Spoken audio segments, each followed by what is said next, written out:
Bethany Markowski was just 11 years old when she vanished in March 2001. Her father, a truck driver, claimed that she entered a shopping center in Jackson, Tennessee, and that he had fallen asleep in his vehicle. However, security footage never showed her in the shopping center. Witnesses later spotted someone they believed to be Bethany in Cleveland, Tennessee, with a woman in her 40s who appeared unbathed, wearing torn clothes, and standing about 5 feet 4 inches at a cafe. She had been at the cafe for 3 days, which happened to be the same cafe where Bethany's father made deliveries. His truck was broken those same 3 days. The same 2 individuals were later spotted at a bus stop waiting to go to Moline, Illinois. Police were confident it was the missing girl. Searching the area, they were never able to locate either of them. What happened to Bethany Markowski? She would be 34 years old today. If you have any information, please reach. We are here with Johnny, the mother of Bethany Markowski. Can you tell us a little bit about Bethany herself? Yes, I would love to, and thank you for having me on. Smart, funny, silly, creative, just shy. I mean, she loved to sing, but she didn't want you to look at her when she sang. Very compassionate, just an 11-year-old girl with a smart mouth and a bad attitude at times. But yeah, just your normal 11-year-old. Yeah. Awesome. And can you tell us about her disappearance? Mm-hmm. It was March 4th, and she was on her second visitation with her father, Larry Markowski, and 2001. And like I said, it was the second visitation. And from what Bethany had told me, she was relaying conversations to me that she was having with her dad. The plan was that my sister was going to drop Bethany off in Waverly to meet her dad, and then he was going to take her to Gleason to pick up a friend of hers, and then he was going to take them roller skating in Jackson. That was the plan that I was told. Come to find out, he didn't. None of that happened. He took her to Little Rock, Arkansas, and the reason I found that out is because my niece was trying to get on the computer, and back then it was the dial-up AOL and only one person. So Bethany was on that. So I called Larry's phone number, his cell, and he answered, and I talked to Bethany, and she told me that they were in in Little Rock, Arkansas, visiting one of Larry's friends, Harold Roberts. And that's how I found out they were there. We had a little brief conversation, and she got off the computer. And then Sunday, I got a call, and it was from our house in Gleason. Well, I talked to her late Saturday night, and when she went, she didn't feel good. She had like a cold or something. And I had asked her, did your dad get you anything? And she said, yeah, he got me some clothes. And I was like, no, did he get you anything, any kind of medicine? And she said, no. And then Sunday morning, it was at 9:38, the phone rang, and it popped up the caller ID showing that it was coming from our home in Gleason, or that we had lived at. He was still there. And I answered, and she said, Mom and Daddy knows you have a boyfriend. I was like, I don't know what you're talking about. Why are you saying this? But I could hear him hollering in the background, tell her I know she has a boyfriend, tell her. But it was kind of fading in and out, kind of like he was pacing. And so finally, I was just like, that's okay. And she said, I'll see, her little voice was cracking. She could tell she was nervous or scared. And she said, I'll see you at 5 o'clock. And I said, okay. She said, I love you. And I said, I love you too. Well, I had a restraining order against him, so I couldn't do the pickup or drop off. So my sister and her husband at the time, they went to go pick her up to meet him at Waverly. And I think it was 5 or 6 o'clock that he was supposed to have been there. And he didn't, it was 5 o'clock. He didn't show up, and he wasn't answering his cell phone. And it was like going straight to voicemail or something, like it was turned off. So finally, she called me and said, he's not here. He's not answering his phone and all this stuff. And, maybe he's stuck in traffic. Let's give him a little bit of time. So I immediately got nervous. So my first thing I did was I called my lawyer, my lawyer's secretary. Just so happened she was in Jackson eating.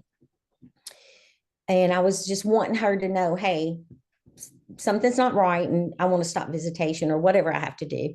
And during all of this time, my sister called me back and she said that Larry finally called and that he said that Bethany went into the mall and he can't find her. So, yeah. So my sister and my brother-in-law headed off to the mall in Jackson, Tennessee. And then I was still in Nashville and I didn't have a car. So my sister's best friend came over and got me. And then we went to Jackson and we got to the mall and it was late. You know, the mall closes at 6 on Sunday. And it was late and it was cold and mist and rain. And when I got there, you know, the police were there and my sister and my brother-in-law.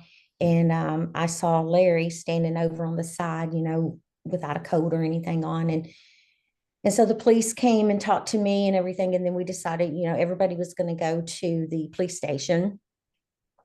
And so we went to the police station and they separated us. You know, they put, I think we were in the break room or something like that.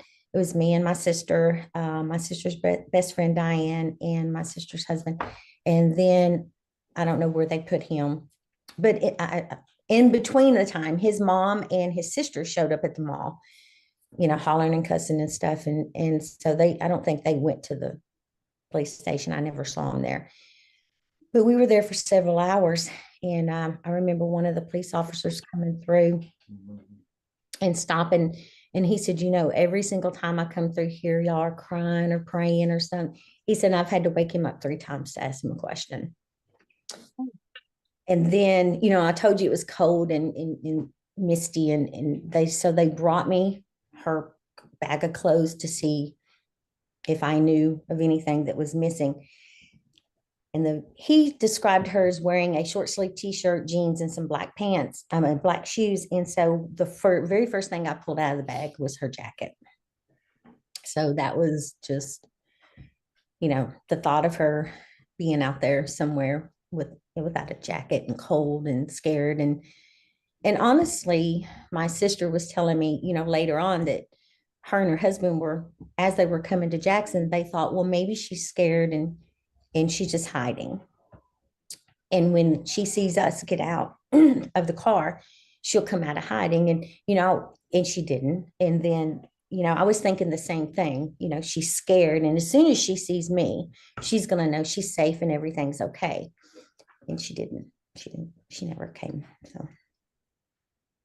Was she ever scared of him before? Mm-hmm. Yeah. Yeah. He was physically and mentally abusive To both of you? to both of us and to his children from his first marriage or second marriage and to their mother. So, I mean, I think his daughter said it the best in one of the podcasts is that he was a really good dad when they were little, but as they got older, it wasn't so good. I mean, just things like you would be laughing and talking and having a good time and then for no reason at all, he's mad. So everybody shuts up, you know, and he'll look at you and say, what do you got to be happy about? Or what's wrong with you? You in a bad mood? You want to see me in a bad mood? So it was always, you know, it was fun and playful when he wanted it to be. And then the minute he didn't want it to be, it was shut up and sit down and don't make the wrong move, you know. So it was always like walking on eggshells. And you had recently left that relationship and you said that this was his second visitation. Mhm. And obviously, since this all transpired, it was not supervised visitation. No, it was not. And when we went to court for visitation and in custody and things like that, I was trying to get supervised visitation and not to keep them apart, right? I just wanted to make sure that I wanted her to be safe and I wanted her to feel safe. So I felt like if we could get some supervised visitations in, right? And it would be better.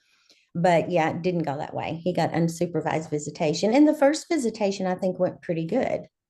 But I don't know. It was just something leading up to the second visitation. So on Tuesdays and Thursdays, he called her. And Tuesdays and Thursdays, around the time she knew the phone was going to ring, she would run and hide, or she would get real nervous, start biting her fingernails, didn't want to talk to him. And so it got to the point to where she wanted somebody in the room with her when she talked to him, listening on the extension. So my sister was doing that. And I remember I was sitting in the living room and she was in the master bedroom. And all of a sudden the door opened up and Bethany came flying out and she was kind of laid on me on the couch and she was crying. And then I could hear my sister hollering, "You need to shut up. You need to compose yourself. You can't talk to her like that. You compose yourself and then you can call her back and talk to her." What he was doing, I think he was screaming and hollering, saying, "What are you trying to do, Bethany? Are you trying to kill me? Do you want me dead?" I mean, yeah. Yeah, I think she wasn't even 11 at the time. She turned 11 February the 1st and she disappeared March 4th. So Wow. With this visitation arrangement, was he allowed to leave the state?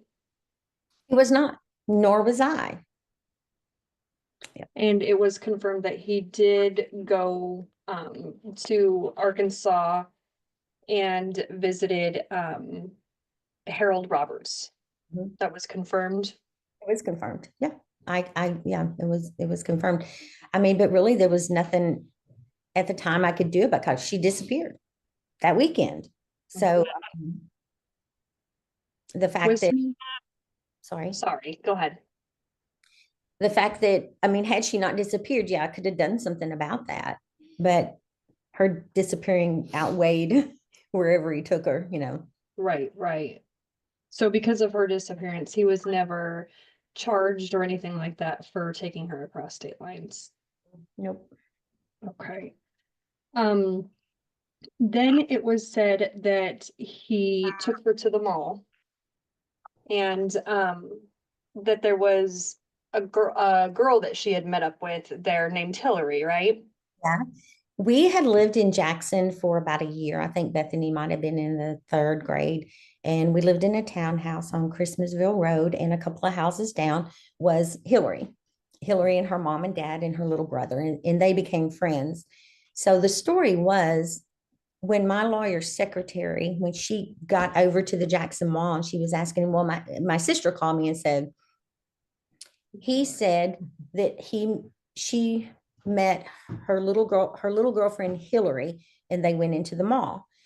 So I called Hillary's parents and I talked to them. I talked to Hillary and I talked to the mom, and Hillary's like, no, we saw him and he looked weird. He had his hair dyed jet black and he was wearing sunglasses in the mall. And Hillary ran up to him and said, "Where's Bethany?" And he said, "I don't know. I can't find her." So they helped search for a little while until the mall closed. But yeah, she never went into the mall with Hillary. Okay. Hillary was at the mall though. But she never saw Bethany. Saw Bethany. Were there any cameras inside or outside of the mall? There were just a few back then, but none of them showed Bethany at all. I think some of them caught him on video with the security officer walking around, but nobody caught, none of the cameras caught Bethany. Not even on the door he said she walked through. At first he said he didn't see her, he didn't watch her, and then he said he did watch her walk in. He laid down and took a nap. All of that. I mean, Bethany and I never hardly ever got to spend time alone together, because he said we would talk about him. And especially as she got older, we never went to the grocery store, just me and her. I mean, it was just, yeah, hardly ever got to be in the same room together without him. If he didn't let her go to school, then she spent the day with him. And it was crazy, insane. And specifically, do you know if there was any cameras inside of the Claires?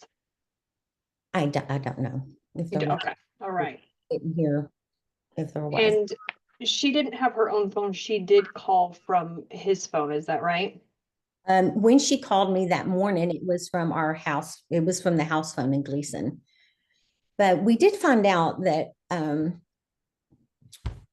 from her friend, not Hillary, but the friend in Gleason that she told me that she was going skating with. She is on speaking on another podcast that we did, and she said that Sunday, when he was taking her home back to Waverly to be picked up, that they stopped so she could tell her friend Christina bye. And Christina said that Bethany showed her a cell phone and said, "My dad got me a cell phone." So we hadn't heard that until we did the podcast. Wow. Mhm. Do you know if that phone has ever been tracked? No. I don't know. I think, the TBI and everybody found out about it, but as far as I know, I don't know if they ever could connect it. Was Larry's phone ever pinged or investigated on what was on the phone? Yes.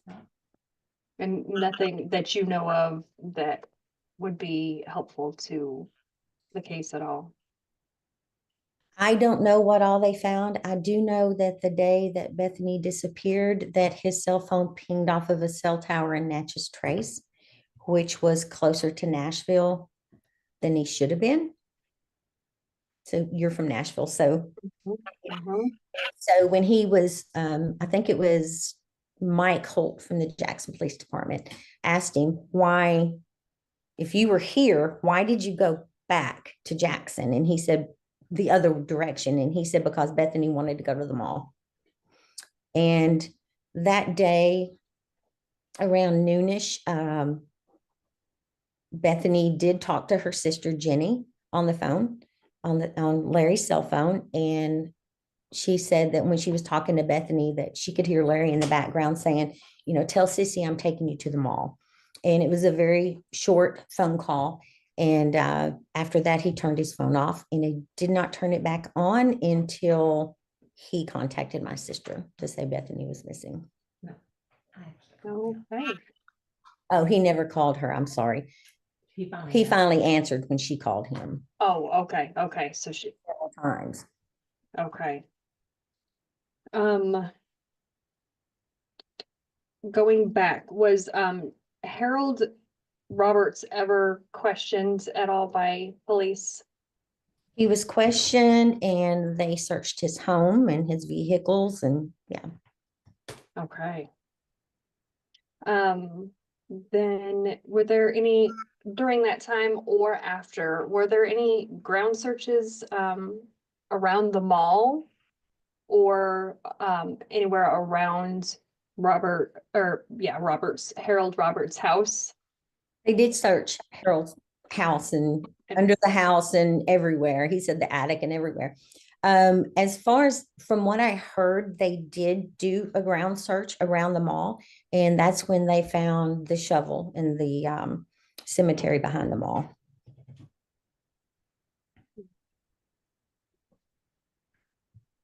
to your knowledge, there's been no explanation about the shovel. No. Has Bethany ever run away before? No. She's pretty stuck to your side, and She was so excited to be here. She even, made a comment when we were fleeing and before we met my sister and my brother-in-law in Jackson, which is very crazy. We met my brother-in-law and my sister, and they picked Bethany and I up from the Jackson Mall. I abandoned my car. I left it there in the overflow parking lot. That's exactly where he parked when he said Bethany disappeared. oh wow, Mhm. I had not heard that before. That is very interesting. And that overflow parking lot right behind it was the cemetery where they found the shovel. Hmm. Has Larry ever done a polygraph? He did. He did. And from what I understand, he failed miserably. He only passed a couple of questions like his name and who he was married to. I took a polygraph too, as well. And we were asked the same questions. And there was one point in time in my polygraph when they asked me, first of all, it's nerve wracking, being hooked up, it's scary. So they asked me, have you lied or deceived anybody in your family in the last 6 months? And I said, no. And then I said, yes. And of course and I started crying. So he unplugged me and we went into another room and had a soda. And he said, okay, let's talk about what happened. What just happened? And he said, you said no, then you said yes, and then you start crying. And I said, well, I did. I said, because I told Bethany that because she was very nervous about going on this trip, on this visitation. And I said, I kept telling her, if he doesn't bring you back, we'll come and get you because he has to. It's the law. He'll be in trouble if he doesn't. So, yeah, I feel like I did lie and deceive Bethany, because I couldn't get to her in time to bring her home. So he hooked me back up and he said, he started it. He said, other than what we just discussed, have you lied to or deceived anybody in your family in the last 6 months? And I said, no. And I got a certificate for being one of the least deceptive persons he's ever polygraphed. And it's crazy because several years ago, the TBI, they were going through a box of evidence and stuff. And they said, when they opened the box, on the very, very top was a piece of yellow legal paper. And they said they've never in their whole entire career ever seen where somebody handwrote, the polygrapher, is that what you call it? Handwrote on there about me being, the least deceptive person. They said, this is gold. We've never seen them Wow. to take the time to do that. But my whole thing is, the truth never changes. And me lying about anything is not going to help Bethany for sure, right? Now I know that there has been a few sightings, possible sightings, that kind of thing of Bethany. Do you want to walk me through maybe the first sighting of Bethany, or what might have been Bethany? Bethany had been gone for very long at all, and most of the sightings or most of the claim sightings were from East Tennessee, and one of them was at a private Catholic school where a woman came in and wanted to enroll a little girl into the school and said that her dad has custody and her dad they wanted all the school papers and stuff and said he would have to come back. And then there's a sketch of a woman where they said she was disheveled and saying they saw Bethany with her. And then there was one at a cafe in Cleveland, Tennessee, where a woman and a little girl came in the cafe every day for like 3 days, and they sat in the back. And I think they said they had like a black garbage bag, maybe full of clothes or something. And the woman was really nervous, and she kept using the payphone. And on the last day, she seemed extremely upset and she was crying. And she asked the waitress, do you have a cab company? And they called the cab, and took them to bus stop. And so I actually spoke to a couple of the people, and from what the cab driver said, I think the TBI or the FBI one went in and showed them pictures of different girls, and they picked, this is the girl, the little girl. And the cab driver said that the woman was upset, and the little girl was just staring out the window, biting her fingernails. And then the guy behind at the bus station said they bought 2 tickets to go to Moline, Illinois, and that everything seemed fine. He didn't, it was like the woman was a little protective. The little girl got up, went to the soda machine. The woman followed her, and then the bus station closed, And so there was like four people, this woman, this little girl, another woman, and a young man were on the bench outside. And the woman asked the little girl, "Where are you going?" And she just looked at the woman she was with, and the woman said, "We're going to Disneyland." And then this woman and her grandson or son got on another bus. So the TBI went to Moline. They flew to Moline, and they were there when the bus and got there, and the woman and the little girl weren't on the bus. So I don't know if they got on and never got off and got off somewhere else, or never got on. But I did find out later that Larry was supposed to be, because he drove an 18-wheeler, was supposed to be in that town in Cleveland, Tennessee, delivering or picking up on the first day. But his truck broke down, and he did show up on the third day. So I don't know. There's no activity of them getting onto the bus. Not that I'm aware of. Yeah. But he was in that town on the third day that they would have got on the bus. That's what I was told. Yeah.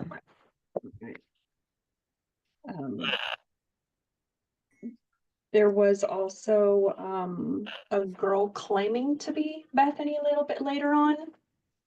Yeah, that was wild. And that one is the one I still don't have really any answers to. I was at work one day and I got a call from the TBI saying, "Hey, I just want to let you know that there's a girl in custody in East Tennessee that she says her name is Bethany Markowski." So one of Bethany's original TBI agents, Scott Lott, he had transferred to East Tennessee. So I was talking with him too. And the story I was told that this couple came home one night and it had been raining and stuff. And there was a girl on the front porch and she was wet and, muddy and stuff. And I don't think she had any shoes on. And she was asking for help. And I think I don't know what she thought, but anyway, they called law enforcement and she kind of left and they found her and then took her and they were questioning her. And she said she was a couple of different people. And then they came back and she said, "My name is Bethany Markowski." And so, of course, they go and run it and they find out, okay, she's missing. And then they call the TBI and get them involved in everything. And then they showed her pictures, "Who is this?" And she said, "That's me and that's my mom." So it's crazy. They sent me pictures of her. And of course, if you're a mother and your daughter's been missing for so long, you could turn anybody into your daughter. And I talked to Scott Light and he said that he was the one that was going to go in and interview her. And he said he already warned everybody, if it's Bethany, he said, "I'm just going to pass out." It's her. I'm going to pass out. So it was rough. Bunch of people came to my house and they told us, because I never got Bethany fingerprinted, that wasn't going to be an identifier. That could not tell us yes or no. So they got my DNA and Bethany's DNA that they had, and they put it all together and they said, it's going to be like 48 hours. And anyway, it was miserable. And so everybody was at my house and we were just waiting for the phone call. I think it was the next day. The phone rang and it popped up TBI, Kathy Ferguson. And as soon as she said, "I'm sorry," yeah, it's still, oh. Yeah. Yeah. So, and I'm thinking to myself this whole time, Bethany's not 11 years old. She's not 11 years old anymore. She's going to need new clothes. I'm going to have to buy her a car. I got to redo the bedroom. And, and what if she doesn't love me? What if she doesn't want to be found? What if she hates me? Or, no, you don't. I hope you never know.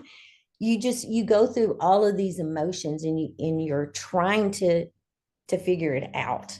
And just in case it is her, what are we going to do? I know she's going to need therapy. I'm going to need therapy. No matter what she's been through, we can work through this together. We can get past this. And then I'm sorry.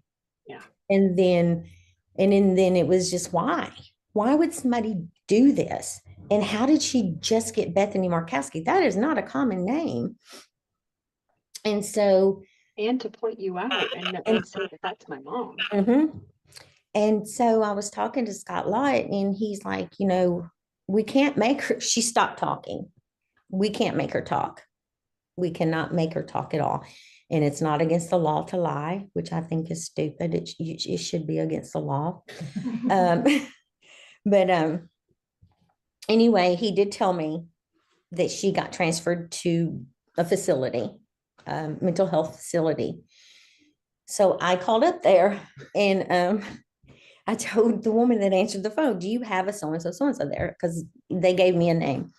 And she said, well, we can't tell you that, blah, blah. I said, listen, my daughter has been missing for X amount of years, and she says she's my daughter. And she said, oh, honey, you need some answers.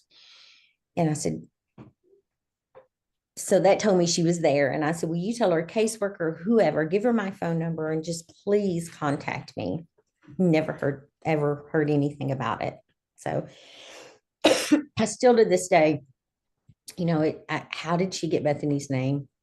Did she see a flyer? Maybe. And then your mind goes in so many different directions. Was she in human trafficking? Did she meet Bethany in human trafficking? Or no answers. No A answer. lot of emotion in all of those sightings or possible sightings for you in hopes that one of them is her. Mhm. Yeah. And one of her friends that she had made really good friends with, she was at my house, and she asked me, she's like, what if she don't remember me? And I'm like, she's gonna remember you.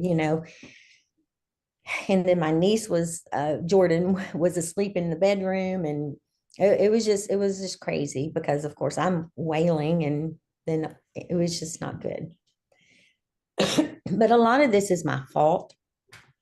The ups and downs, oh my God, we got a tip. Oh my God, this is her, and me getting excited and trying to make plans and trying to figure out my next step, and then getting to know it's not her, because I've made law enforcement, TBI and FBI. I want to know. I want to know this stuff, because if I'm not hearing about tips and leads and stuff, honestly, my mind is like, you're not doing your job.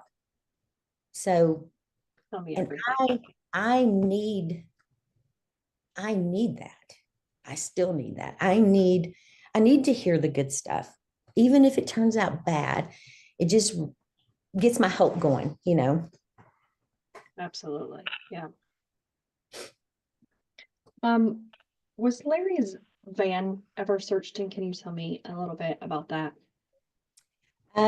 Yes, his van, they did get it, and they put a tracker on it.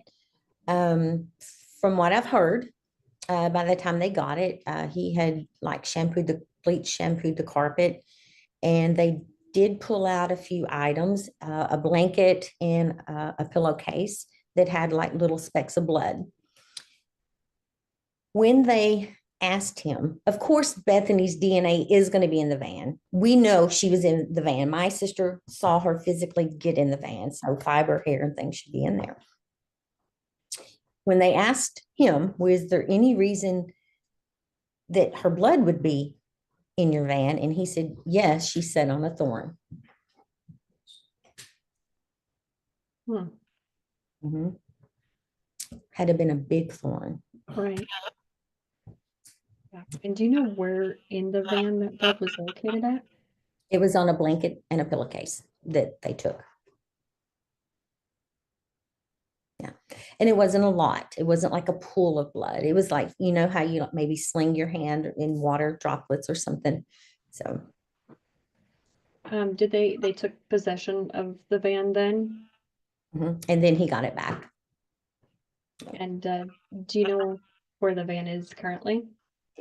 Out of all the vehicles that he has ever owned, because he would buy, sell, and trade, that van ended up in Puerto Rico. Interesting. Very. Do you know how long afterwards it ended up in Puerto Rico? or that he sold it? He sold it pretty quick after she disappeared. But yeah, I don't know all the details about it. I've got it somewhere, but I just haven't read it. No worries. Does she have any ties to any other states? We lived in Kansas City, Missouri a couple of times when she was little, but no other states. And where is Larry now? Where's Larry now? He lives in Madisonville, Tennessee. And you have had no contact with him or still have restraining order? I don't have a restraining order against him, nor do I have any contact with him. No. And to your knowledge, he has not publicly spoke or anything like that on Bethany's disappearance? Did you say spoke about it? Yeah. Okay. When she first disappeared, he was in an interview beside the van. And so then he didn't do anything for years, right? And he did after the first podcast came out. Crime Watch Daily interviewed me, and then they found him and they interviewed him, and that's it. That's all. Okay. Is there anything else about her disappearance or the investigation that you'd like to touch on? There's so much that I'd like to touch. Oh, I know. It's just There was some questions in here that Oh, someone asked if you Mr. want to, they asked, Jordan's reading questions. Oh, Yeah. she's got my community questions for me. Thanks, Jordan. they asked like, have they checked to see if her social security number's been ran or her photo through facial recognition? Not that I'm aware of. Yeah, I don't know. I mean, I would assume so, but Yeah, I would assume so, but Because the TBI and the FBI are both involved.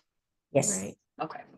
actively involved. This may be a cold case, but it's an active cold case. The only thing that's making it cold is how old it is. I mean, yeah. Right.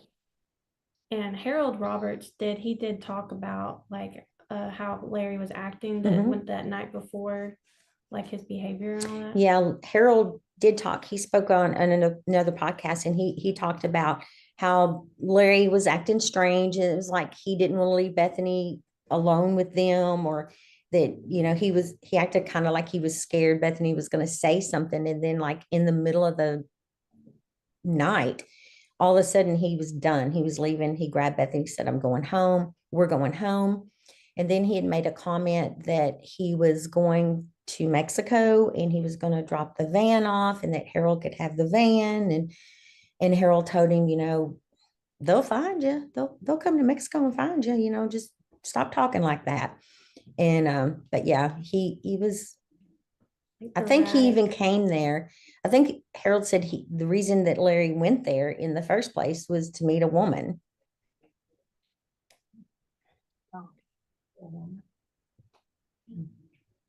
Poor woman.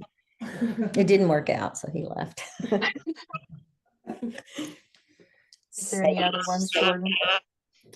I didn't see any other ones. Okay. I would definitely like to speak about all that you have done with your voice for yourself, for Bethany, for all the other missing children, not only in Tennessee, but worldwide. I want to definitely touch on March 4th, being Tennessee Missing Children's Day. Sorry. You're gonna make me You're just, yeah, you're extra special for that. Can you tell me a little bit about March 4th? I can. So throughout the years, Tennessee, they just really don't recognize that we have missing children. And throughout the years, I had started getting involved in different things like the bike ride for missing children in Utica, New York. I started working, I started going to the Amber Alert, being invited to the Amber Alert conferences telling Bethany's story. And then I started working with the National Center for Missing Exploited Children as a volunteer, and with a program called Team Hope. And it is parents of missing, deceased, or recovered children. And so what we did with that is I talked to parents when their children disappeared, and I tried to help them through the most horrible time of their lives. And I really hope I did help people. And it was based off of my experience, because I can talk to my family all the time, but they have never been in my shoes. I mean, they feel the pain and they understand it, but they've never been in my shoes.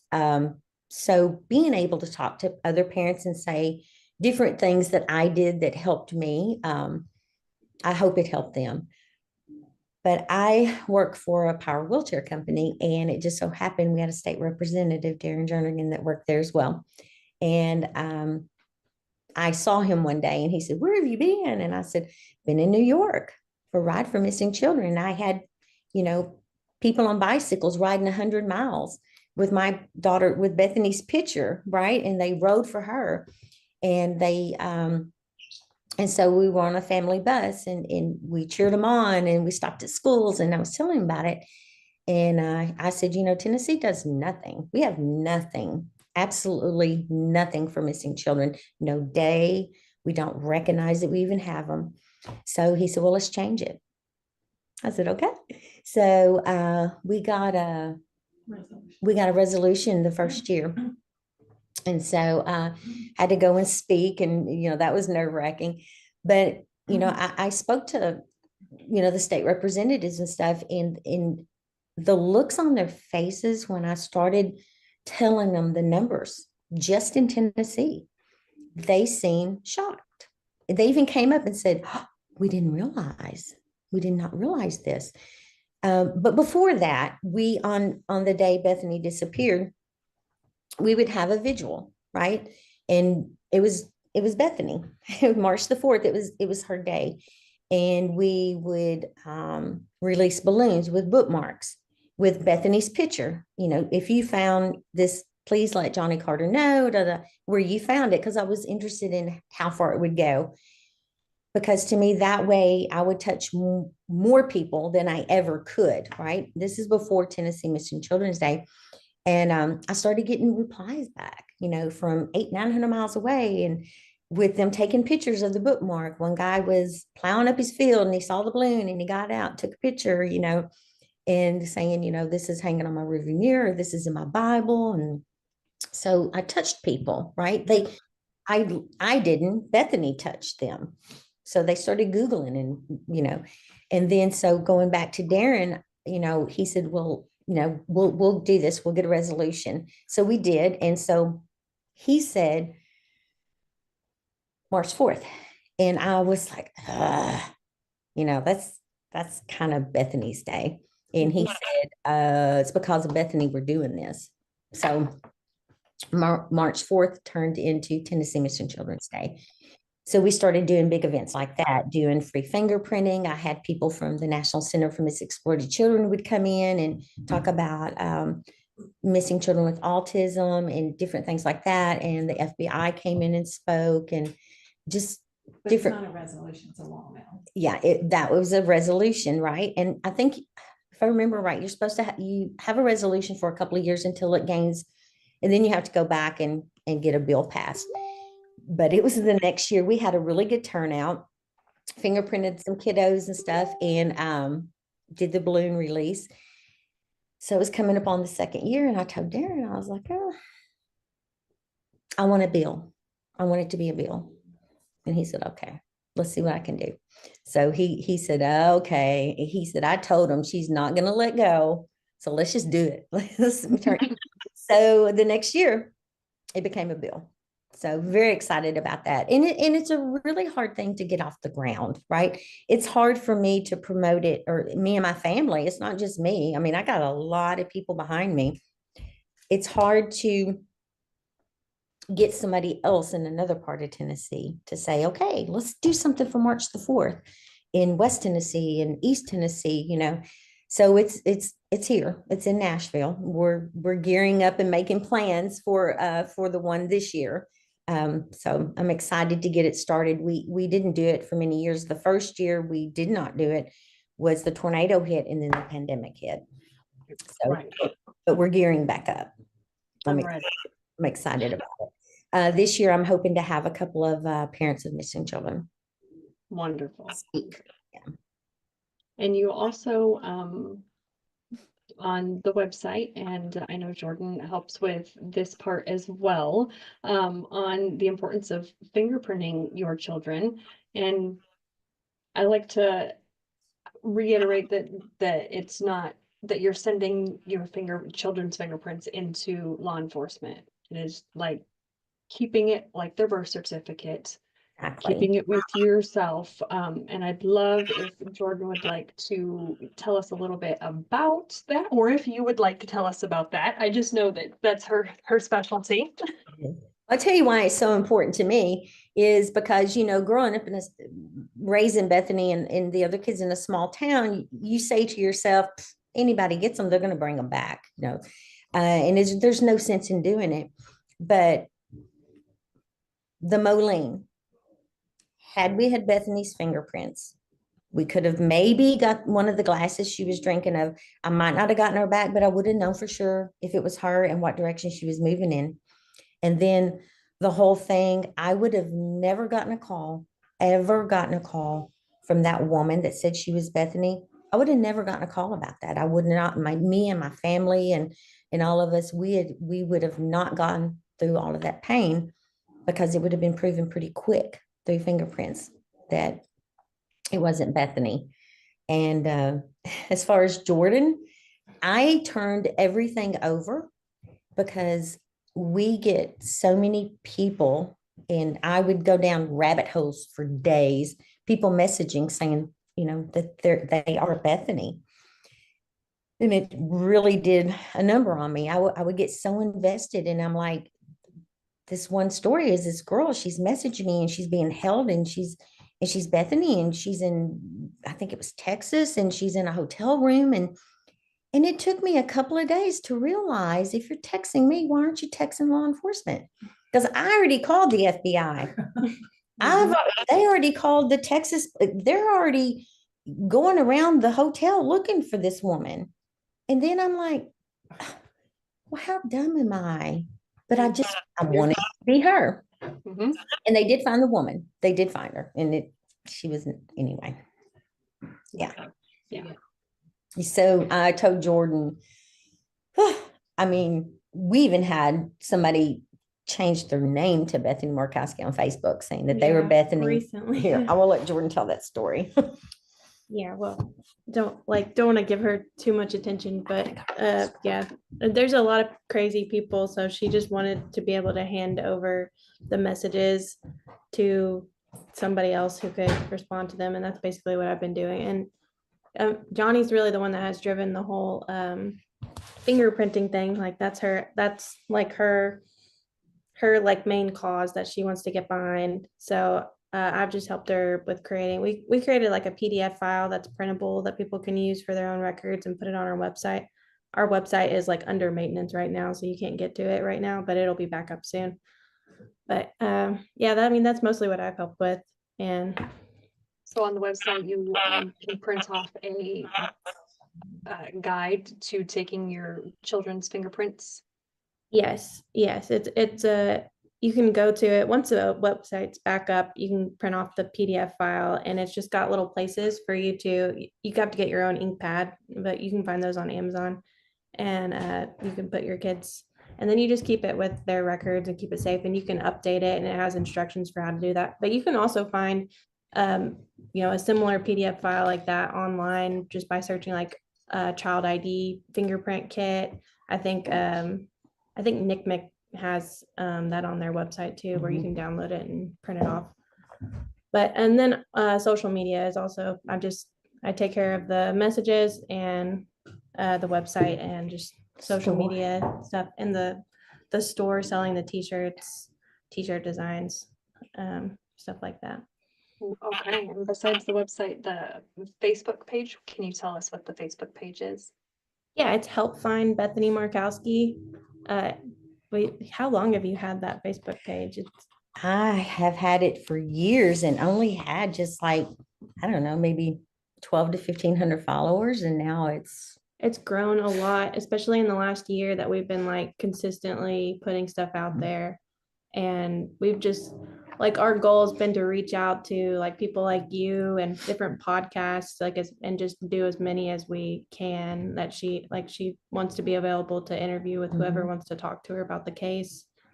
we have Just so we can get Tennessee Missing more. Children's Day Facebook. Did you say that? Yes, Yeah. there's a Tennessee Missing Children's Day Facebook page too. Oh, perfect. Okay.